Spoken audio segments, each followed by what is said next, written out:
പ്രതീക്ഷകളും സ്വപ്നങ്ങളുമാണ്.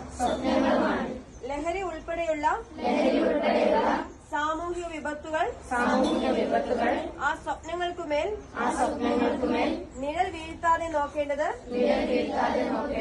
നാം ഓരോരുത്തരുടെയും ഉത്തരവാദിത്തമാണ്. ഒരു സഹപാഠിയെയും ഒരു സഹജീവിയെയും ഉപദ്രവിക്കുകയില്ലെന്ന് വേദനിപ്പിക്കുകയില്ലെന്ന്